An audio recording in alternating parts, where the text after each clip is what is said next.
Mari kita lihat surat Al-Hajj ayat 34.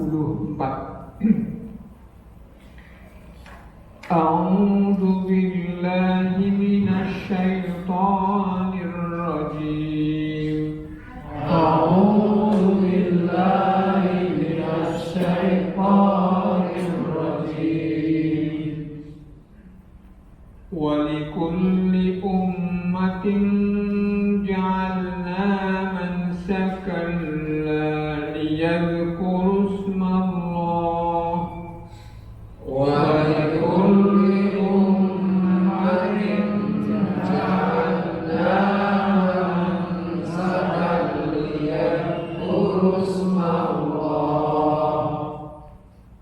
liyadhkuru ismallahi ala ma razaqahum min bahimatil an'am liyadhkuru ismallahi ala ma razaqahum min bahimatil an'am fa ilahukum ilahu wahidun falahu aslimu فإلهكم إله واحد وله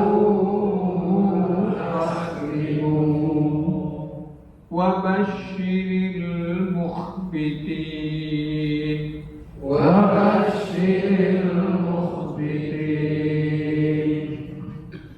Bapak dan Ibu sekalian, kita cermati sebentar di ayat 34 ini. Di ayat ini ada 3 huruf ikhfa hakiki. Di ayat ummatin ja'alna ada tanwin ketemu jim, kemudian nun mati ketemu dengan sin, dan yang ketiga tanwin ketemu dengan fa, wahidun falahu. Nah itu. Kemudian ada satu gunnah di ayat ini, yakni mim yang bertasdid pada kata jadi berdengung Kemudian ada idgham bila gunnah, yakni kata mansakal liyadhkuru, ada tanwin ketemu dengan lam, masuk di lam, mansakal liyadhkuru.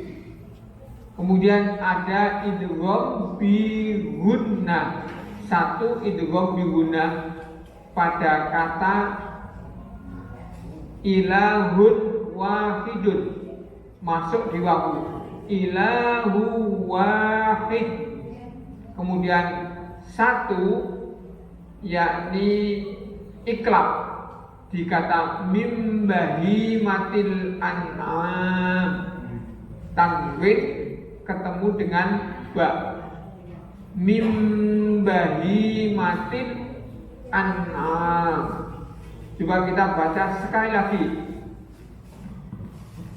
Walikulli ummatin ja'alna mansakan liyadhkuru ismallah. Walikulli ummatin ja'alna mansakan liyadhkuru liyadhkuru ismallahi ala ma razaqahum min bahimatil an'am liyadhkuru ismallahi ala ma razaqahum min bahimatil an'am fa ilahukum ilahu wahidun falahu أسلموا فإلهكم إله واحد فله أسلموا وبشر المخبتين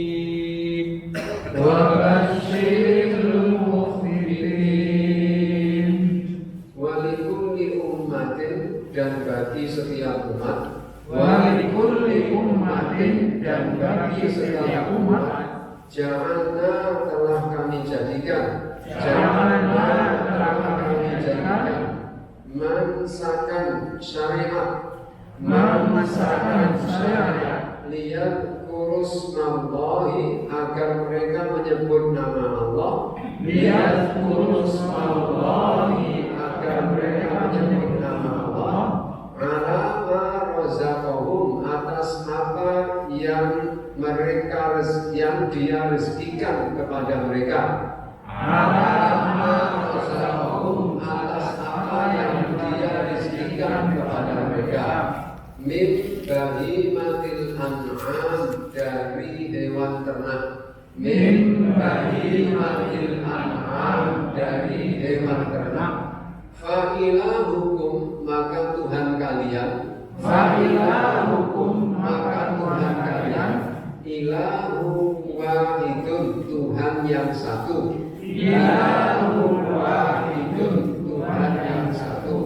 falahu, maka kepadanya, aslimu, kalian berserah dirilah, wa basyiril mukhbitin, dan berilah kabar gembira orang-orang yang patuh, dan berilah kabar gembira orang-orang yang patuh.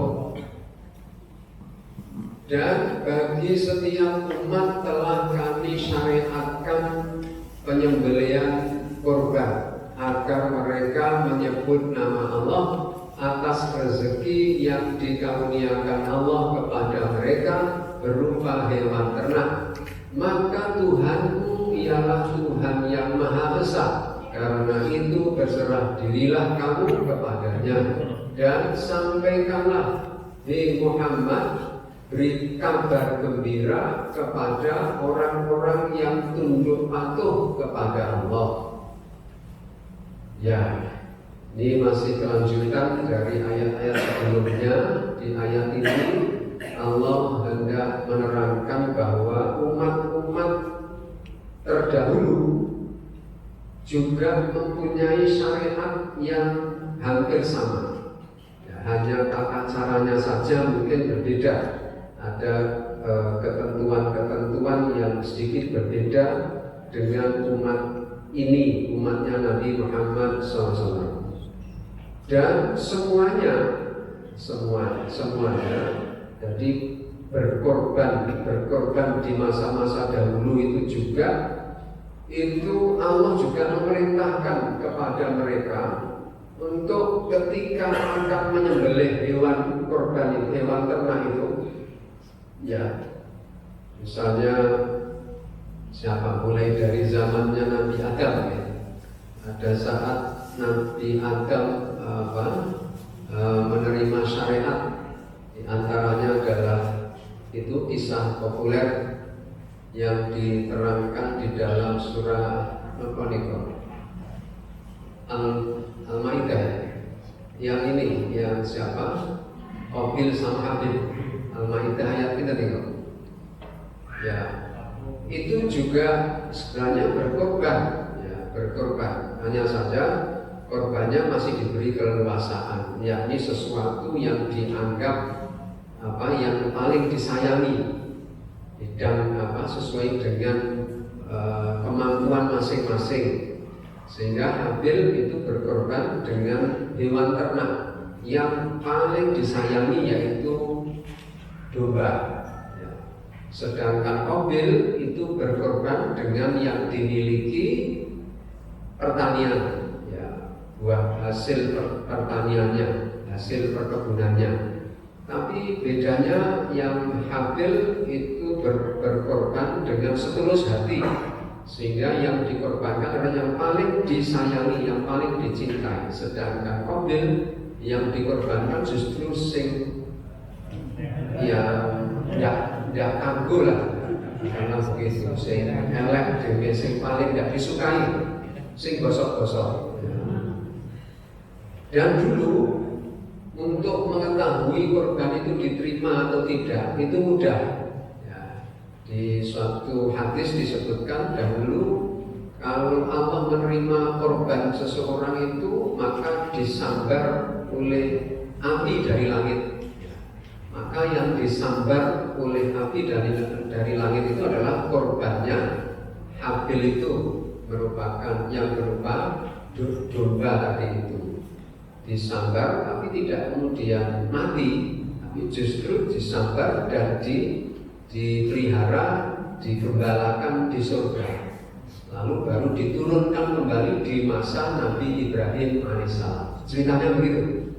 Ya, ceritanya demikian dalam sebuah riwayat yang diakui oleh para ahli hadis sebagai hadis yang sahih. Ya, menceritakan tentang itu. Ketika Nabi Ibrahim mendapat perintah melalui istrinya untuk menyembelih putranya itu baru kemudian dijadikan sebagai pengganti tebusan untuk putranya Ismail itu, untuk dijadikan sebagai sembelihan itu domba yang dipelihara di surga, sehingga gemuk, putih, menarik sekali.